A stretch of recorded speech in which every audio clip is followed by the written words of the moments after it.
সন্ধ্যা, আপনাদের সাথেই আছি নোধাস সাওম। প্রিয় দর্শক শ্রোতা, আশ্বিনের এই সন্ধ্যায় সবাইকে স্বাগত জানাচ্ছি শুভ সন্ধ্যার আজকের আয়োজনে। শুভ সন্ধ্যায় আজ থাকছে আগামীকাল ঢাকায় এনটিভি হাইলাইটস এবং জনপ্রিয় চিত্রনায়িকা শুভশ্রী গাঙ্গুলির সঙ্গে আলাপচারিতা। প্রথমেই আগামীকাল ঢাকায়।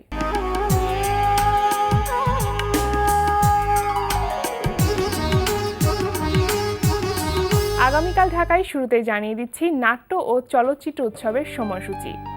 বাংলাদেশ গ্রুপ থিয়েটার ফেডারেশন ও বাংলাদেশ শিল্পকলা একাডেমির আয়োজনে বাংলাদেশ শিল্পকলা একাডেমি ও মহিলা সমিতি মিলনায়তনে অনুষ্ঠিত হচ্ছে জাতীয় নাট্যোৎসব 2016। এই আয়োজনে বাংলাদেশ শিল্পকলা একাডেমির জাতীয় নাট্যশালা, পরীক্ষণ থিয়েটার হল, স্টুডিও থিয়েটার হল ও মহিলা সমিতি মিলনায়তনে প্রতিদিন সন্ধ্যা 7টায় নাটক প্রদর্শিত হচ্ছে। নাট্যোৎসব চলবে 11 অক্টোবর পর্যন্ত। আগামীকাল থেকে কোরিয়া দূতাবাসের আয়োজনে শাহবাগ জাতীয় জাদুঘরে অনুষ্ঠিত হবে কোরিয়ান চলচ্চিত্র উৎসব। উৎসবে প্রতিদিন সকাল 10:30, দুপুর 2:30 ও সন্ধ্যা 6টায় চলচ্চিত্র প্রদর্শিত হবে। উৎসব চলবে 5 অক্টোবর পর্যন্ত। আগামীকাল ঢাকায় দেখছিলেন নাট্য ও চলচ্চিত্র উৎসবের সময়সূচি। এবার এনটিভি হাইলাইটস।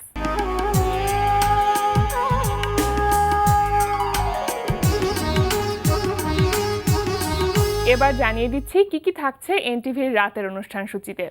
সন্ধ্যা 6:45 দেখবেন বিষয়ভিত্তিক ধারাবাহিক অনুষ্ঠান উদ্দীপন। এত বেশি বকবক করো না, সব গুমর কিন্তু ফাঁস করে দিবে। অর্থই যে অনর্থের মূল, সে কথাটাকে আমরা একদম ভুলে গেছি কিনা। শেষবারের মতো আমরা দুজন মিলে একটু চেষ্টা করে দেখি। তোমার এই কুমিরের ঘ্যানঘ্যানা নিয়ে আমার আর একদম ভালো লাগছে না। আমি এতদিন একটা ভুল মানুষের সাথে সংসার করে আসছিলাম। রাত 8:20 দেখবেন ধারাবাহিক নাটক বাপের বেটা। জরুরি কথাই তো চলব। আচ্ছা, সেদিন ফেসবুকে আপনার একটা স্ট্যাটাস দেখলাম, এক লাইনের একটা কবিতা, বুঝছেন? হ্যাঁ, তুই এত ছায়া ছবি দেখিস না। রাত 9টায় প্রচার হবে একক নাটক তোমার সম্ভাবনা আমার সম্ভব না। পোস্টমর্টেম রিপোর্টে যা আছে তা আপনাদের জন্য ভালো খবর না। অবিশ্বাসী সঙ্গীর সঙ্গে তুই জীবন কাটতে পারিস, আমি পারবো না। তার মানে তুমি আমাকে সন্দেহ করছো? কারণ তোমার সাথে আমার পক্ষে ঘর করা সম্ভব। রাত 11:30টায় থাকছে ওয়াহিদুল ইসলাম শুভ্রর প্রযোজনায় অনুষ্ঠান ওল্ড স্কুল বিটস।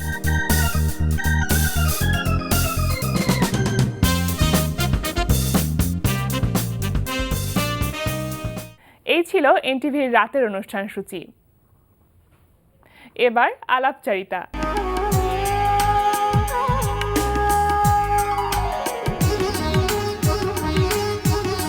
আগামী 7 অক্টোবর বাংলাদেশে মুক্তি পাবে বাংলাদেশ ও ভারতের যৌথ প্রযোজনায় নির্মিত চলচ্চিত্র প্রেম কি বুঝিনি। প্রিয় দর্শক, চলচ্চিত্রটি নিয়ে কথা বলতে আজ আমাদের স্টুডিওতে আছেন জনপ্রিয় চিত্রনায়িকা শুভশ্রী গাঙ্গুলি। চলুন কথা বলি তার সঙ্গে। শুভ সন্ধ্যা। শুভ সন্ধ্যা। কেমন আছো? খুব ভালো, তুমি কেমন আছো? আমি অনেক ভালো আছি, তোমাকে পেয়ে তো অনেক ভালো লাগছে। Thank you, my pleasure too. আচ্ছা, এই যে বাংলাদেশে আসা হয়েছে, এর আগেও তো তুমি যৌথ প্রযোজনায় কাজ করেছো, তো এবারের অভিজ্ঞতা কি নতুনত্ব কিছু ছিল? কেমন ছিল সবকিছু মিলে তোমার কাছে? নতুনত্ব তো আমাদের প্রত্যেকটা ছবিতেই অভিজ্ঞতা হয়। অফকোর্স ডে বাই ডে আমরা আমাদের এক্সপিরিয়েন্স বাড়ে, নানান রকম জিনিস আমরা শিখি। বাট যৌথ প্রযোজনায় ডেফিনেটলি আমি বলবো যে আমি শুধু চেয়েছি তোমায় যখন করেছিলাম তার থেকে অনেক বেশি জিনিসগুলো অনেক বেশি এগিয়েছে, অনেক বেশি অ্যাডভান্স হয়েছে এবং I am sure day by day আরও বেশি অ্যাডভান্স হবে জিনিসগুলো, আরও বেশি অর্গানাইজড হবে জিনিসগুলো। সাধারণত কলকাতায় যখন একক প্রযোজনায় ছবি করো আর এবারে যখন যৌথ প্রযোজনায় ছবি করছো, সেই অভিজ্ঞতাটা নিশ্চয়ই একটু অন্য রকমের। সেটা কেমন? অন্যরকম শুধু এইটুকুই যে যখন আমরা ওখানে ছবি করি তখন শুধু হয়তো পশ্চিমবঙ্গে বা ইন্ডিয়াতে আমরা প্রমোট করি, আর এখানে একটাই জিনিস হয় যে কিছু কিছু ক্লজ আছে যেগুলো আমাদেরকে মেনটেন করতে হয়। যেমন এই পারের মানুষজন মানে অ্যাক্টর বা অ্যাক্ট্রেস থাকবে এবং এখানে এসে প্রমোট করতে হবে ছবিটা, এখানে শুটিংও করতে হবে।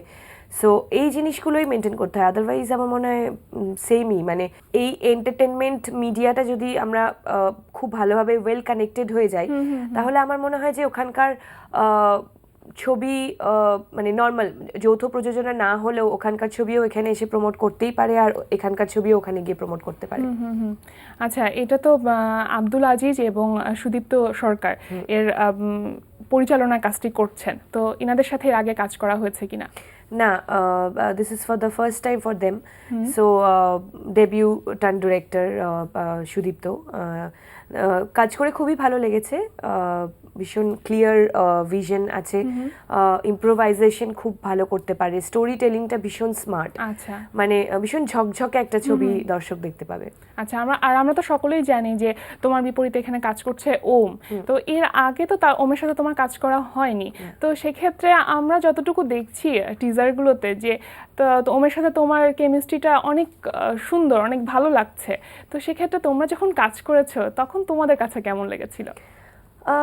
ওম একদমই মানে অনেকটাই জুনিয়র আমার থেকে, তো আমার কোথাও দায়িত্ব ছিল যে ওকে আমার সাথে কমফোর্টেবল, ভীষণ ভালোভাবে কমফোর্টেবল করার, বিকজ কোথাও যেন ওর এটা না মনে হয় যে ইউনো শুভশ্রীর সাথে কাজ করছি, আর কীরকম হবে না হবে, ডেফিনেটলি হতেই পারে মনে। তো প্রথম ডে 1 থেকে ওর সাথে আমি ভীষণ লেগ পুল করেছি, আর মানে আমি ভীষণ সবারই পিছনে লাগে আমার ইউনিটে, আমার প্র্যাঙ্ক স্টার যেটাকে বলে, মানে মজা করে কাজ করা হয়েছে অনেক। একদমই তাই, মানে ডে 1-এই যখন ও সেটে ঢুকে আমাকে গুড মর্নিং বলেছে এবং লেগ পুল করে আমি বললাম যে গুড মর্নিং, সিনিয়রদেরকে গুড মর্নিং এরকমভাবে বলা হয় না, পায়ে প্রণাম করে বলতে হয়। সো ও ভীষণ স্পোর্টিংলি নিয়েছিল জিনিসটা, স্টার্টিংটাই অনেক মজার ছিল। হ্যাঁ, এবং ওইটা দেখেই আমারও জানার ছিল যে আমি তো পুরো ছবিতে সারাক্ষণ সবারই পিছনে লাগতে থাকি, মজা করতে থাকি, ইয়ার্কি মারতে থাকি, সেটাও স্পোর্টিংলি নিতে পারে কিনা। So he was very sporting. আচ্ছা, বাহ, অসাধারণ। এই জন্য হয়তো সেটা ক্যামেরাতেও কিন্তু রিফ্লেকশনটা আমরা দেখতে পাচ্ছি। Exactly, off screen is very important. তো ওম ছাড়া এই মুভিতে আর কে কে কাজ করেছে? ওম ছাড়া এই মুভিতে সুপ্রিয়দা কাজ করেছে, রেবেকা দি কাজ করেছে, নাদির ভাই কাজ করেছে, এবং অনিন্দদা বলে একজন কাজ করেছে। নাদিরদা আমার বাবার রোলটা করেছে। অলোকনন্দা দি বলে একজন আছেন ওখানকার, সে কাজ করেছে। আচ্ছা, এবার আমি একটু আসতে চাই যে প্রেম কি বুঝিনি গল্পটা কেমন, কে আসলে প্রেমটা বুঝে না, নায়ক নাকি নায়িকা? বেসিক্যালি নায়ক বোঝে না, বিকজ মেয়েটা সারাক্ষণই মানে ছোটবেলা থেকেই কোথাও যেন ওর মধ্যে খুবই ভালো লাগা ছিল হিরোর প্রতি, কিন্তু কখনোই সে বোঝাতে পারেনি, কারণ হিরোর যে পার্সপেক্টিভ বা হিরো বড় হওয়ার পরে একটা অদ্ভুত মানুষে পরিণত হয়ে যায়, ভীষণ ইগোয়েস্টিক, ভীষণ কম্পিটিটিভ একটা মনোভাব তৈরি হয়ে যায়, র্যাঙ্কে বিশ্বাসী করে। তো সেই জায়গা থেকে যে মেয়েটার ক্যারেক্টারটা আছে, মেয়েটার যে পার্সোনালিটি, তার থেকে ছেলেটা একদমই একটা ডিফারেন্ট পার্সোনালিটি তৈরি হয়ে যায়। সেই গ্যাপটার জন্য মেয়েটাও ওকে বোঝাতে পারে না ভালোবাসে, আর ছেলেটাও কখনো বুঝতেই পারে না প্রেম কি। আচ্ছা, আমি একটু অন্য একটা কোশ্চেন করতে চাই যে শুভশ্রী এখন পর্যন্ত বুঝেছে কিনা প্রেম কি? আমার পার্সোনালি মনে হয় যে প্রেম এমন একটা জিনিস যেটা খুব মাথা লাগিয়ে বোঝার দরকার পড়ে না, আমার মনে হয় মন থেকে ফিল করাটা বেশি উচিত। ডেফিনেটলি আমার মনে হয় সমস্ত মানুষের মনে প্রেম একটা অদ্ভুত ফিলিংস, যেটা আমরা সবাই সবসময় প্রেমের মধ্যে থাকতে চাই। হয়তো আমি এখন সিঙ্গেল, বাট প্রেম তো অবশ্যই বুঝেছি। বাহ, আচ্ছা, এবার আবার মুভি প্রসঙ্গে চলে আসি যে প্রেম কি বুঝিনি এই চলচ্চিত্রে কাজ করতে যে আসলে কোথায় কোথায় শুটিং করা হয়েছে, বাংলাদেশে এবং ইন্ডিয়াতে কোথায় কোথায় কাজ করা হয়েছে? আমাদের মেন চাঙ্ক ছবির গল্প অনুযায়ীও, মানে মেন চাঙ্ক আমাদের কিন্তু লন্ডনে, মানে গল্পটাই পুরোটা লন্ডনে অলমোস্ট দেখানো হয়েছে, এবং বাংলাদেশেও কিছু অংশে আমার শুটিং করা হয়নি, মানে আমার পার্ট ছিল না, ওম শুটিং করেছে। আর কলকাতাতেও শুটিং করা হয়েছে, বাট লন্ডনের পার্টসই চিট করা হয়েছে অনেকটা। সো মেন প্লটটা হচ্ছে ইন লন্ডন। আচ্ছা, এবার একটু গানের ব্যাপারে আসতে চাই যে কতগুলি গান রয়েছে এই চলচ্চিত্রে?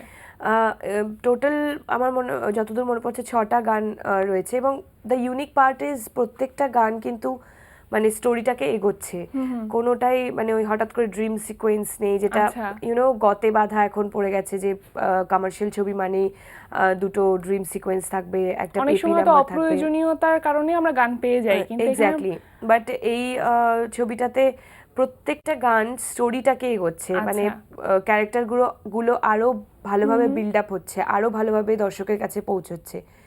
সো স্যাভি খুব ভালো মিউজিক করেছে, খুব ভালোভাবে ও গল্পটাকে অ্যাডাপ্ট করতে পেরেছিল, এবং প্রত্যেকটা গান মানে নিজের নিজের জায়গায় সেরা আমি বলবো। আচ্ছা, এখানে তোমাদের এই ছবিতে গানের ব্যাপারে আরেকটি উল্লেখযোগ্য বিষয় হচ্ছে কস্টিউম চেঞ্জিং। রাইট। বেশ অনেকগুলি করে কস্টিউম চেঞ্জ হয়েছে, সেই ব্যাপারটা আসলে কিভাবে আমি বা তুমি রাজি কিভাবে দেখছো? বলে একটা গান আছে, যেটা আমাদের একটা প্রমোশনাল ভিডিও শুট করা হয়েছিল, মানে আচ্ছা। যেটা শুধু প্রমোশনে ইউজ হবে। মুভিতে কিন্তু অন্যরকম মানে পিকচারেশনটা আছে।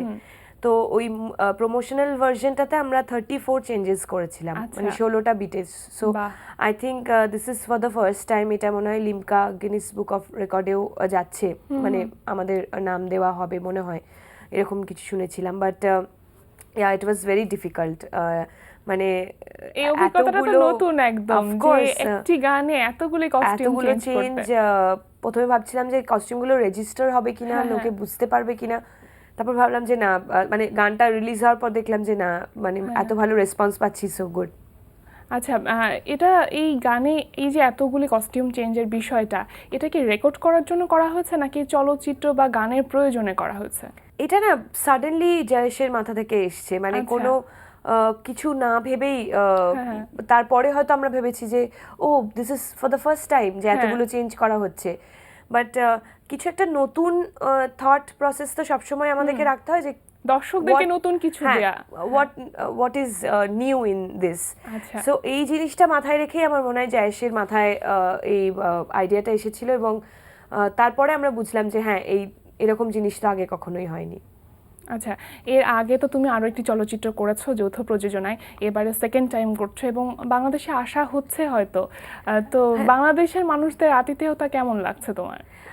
ফার্স্ট টাইম যখন এসেছিলাম আই ওয়াজ ভেরি এক্সাইটেড, যে আমি অলওয়েজ শুনেছিলাম বাংলাদেশের মানুষজনদের আতিথেয়তা, এবং ইন্ডিয়াতেও যখন আমি মিট করেছিলাম, মানে আমার যখন যৌথ প্রযোজনায় ছবি এখানে রিলিজ হয়নি তার আগে থেকে আমার অনেক ফ্যান্স বাংলাদেশে মানে ছিল, যারা অনেকেই ছিল যারা আমার সাথে বাংলাদেশ থেকে কলকাতায় মিট করতে গেছিলেন শুধুমাত্র আমার সাথে মিট করার জন্য। সো ওই ভালোবাসার টানটা আমার জন্য অলওয়েজ ওয়াজ ভেরি ইম্পর্ট্যান্ট। তো বাংলাদেশ আসতে সবসময় ভালো লাগে। আমার সাথে মানে আমার ফ্যানদের, বাংলাদেশি ফ্যানদের সবসময় যোগাযোগ থাকে টুইটারে, মানে সোশ্যাল নেটওয়ার্কে বেশি যোগাযোগ থাকে। তো এরকমভাবেই বুঝতে পারি যে কতটা ভালোবাসে, কতটা আতিথেয়তা, এবং এখানে এসে হয়তো সকলের সাথে দেখা করা হয়ে ওঠে না, এই মানে প্রিন্ট মিডিয়া বা মিডিয়ার তরফেই আর কি আমি তাদের সাথে যোগাযোগ করতে পারি। So thanks to you people যে আমাকে সবারই কাছে পৌঁছে দেওয়া হয়। অবশ্যই অবশ্যই, আমাদের অনেক ভালো লাগে আমাদের দেশে যখন কোনো নতুন মানুষ আসে তাদেরকে আপ্যায়ন করতে। আচ্ছা, এবার আসি যে জয়েন্ট ভেঞ্চারে যে কাজ করছো এখন, এটা আসলে আগামীতে কতদূর পর্যন্ত নিয়ে যেতে পারো? এর পরবর্তীতে আর কি ধরনের ইচ্ছা কাজ করছে, যে বাংলাদেশে এসে কাজ করবে কিনা, কি ধরনের ইচ্ছা কাজ করছে? হ্যাঁ, অবশ্যই বাংলাদেশে মানে যৌথ প্রযোজনা ছাড়াও যদি শুধু বাংলাদেশি ছবি আমার কাছে অফার আসে, ভালো ছবি যদি আসে, অবশ্যই আমি করতে চাই। এবং যৌথ প্রযোজনা আমার মনে হয় যে ভীষণই ভালো একটা আইডিয়া বা ভীষণই ভালো একটা সংস্থা, আমাদের দুই বাংলাকে কানেক্ট করে রাখার জন্য ভীষণই ভালো একটা মিডিয়া। এন্টারটেনমেন্টের থেকে বড় জিনিস মানে বা ইজি জিনিস হতে পারে না কানেকশনে। সো সেই জায়গা থেকে আমার মনে হয় যে যৌথ প্রযোজনা ছবি আরও হওয়া উচিত। প্রেমকে বুঝিনি কথা শুনলাম, যেটা 7 অক্টোবর মুক্তি পাবে, সেটার জন্য অনেক অনেক শুভকামনা থাকলো। এটা ছাড়া আর কোন কোন চলচ্চিত্রে বর্তমানে কাজ করা হচ্ছে? এখন শুটিং চলছে না, বাট প্রেম কি বুঝিনি ছাড়াও অভিমান বলে একটা ছবি আমার রিলিজ হচ্ছে, যেখানে জিদ্দার অপোজিটে আমি আছি, শান্তিকাও আছে, এবং রাজ চক্রবর্তীর সাথে 8 বছর পর আবার কাজ করছি। সো পুজোতে এই দুটো ছবি আমার মুক্তি পাচ্ছে। তারপরে এই ছবিগুলো মুক্তি পাওয়ার পরে আমি হয়তো সাকিবের সাথে একটা ছবি শুরু করব। আচ্ছা, সেটাও কি যৌথ প্রযোজনার কোনো ছবি? অবশ্যই। আচ্ছা, তার মানে আমরা তো আরো সামনে পাচ্ছি শুভশ্রীকে। একদমই তাই। বা সেগুলোর জন্য অনেক অনেক শুভকামনা থাকলো।